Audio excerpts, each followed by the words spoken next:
Hello, and now we're going to look back at Christmas in 1774.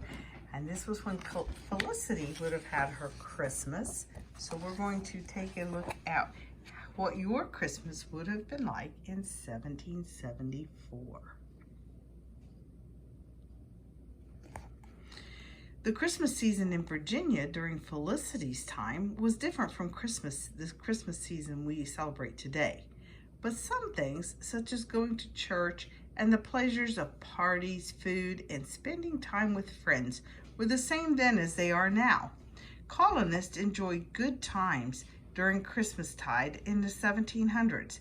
Several days before Christmas, the festivities began, and they lasted for almost 3 weeks.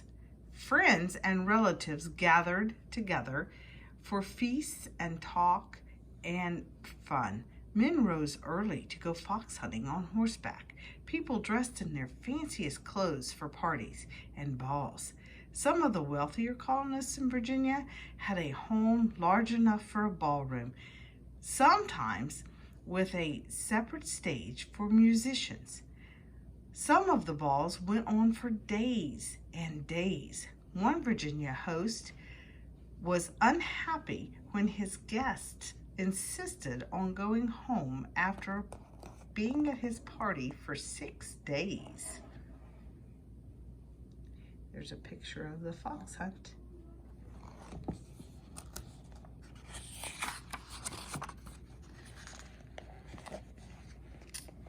The celebrations of the season were mostly for adults instead of children. Gifts were not exchanged on Christmas Day.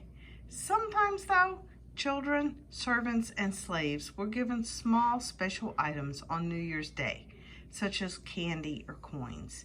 A gift like Felicity's doll would have been a very special gift indeed. There's a picture of a doll from 1774.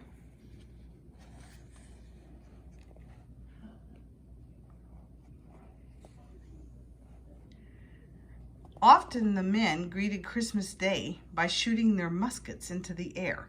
Neighbors heard the sharp crack of gunfire and answered by doing the same thing. Other neighbors heard those shots and sent greeting along the way. The custom was called shooting in the Christmas.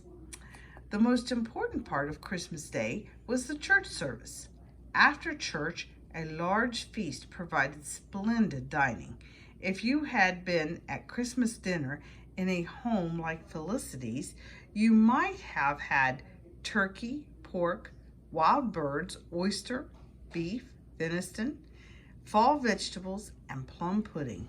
In those days, the traditional mince pie was made from chopped meat with many kinds, as well as dried fruit.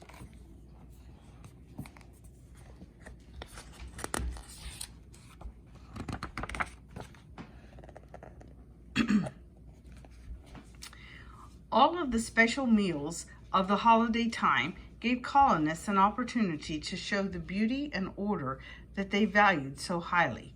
Dishes were arranged in lovely patterns on the table to please the eye. The orderly display of large amounts of food on the table was more important to the hostess than how the food tasted. Each course of the meal would often have a particular dish that would serve as the centerpiece before it was eaten, and every festive meal ended with the men giving formal toasts, sometimes lasting for hours. The lush greenery of Virginia provided colorful ways to decorate the house. Holly, with its bright red berries, was a popular choice for many people like Mrs. Merriman. But colonists picked laurel, ivy, and cedar too to decorate their windows and mantels.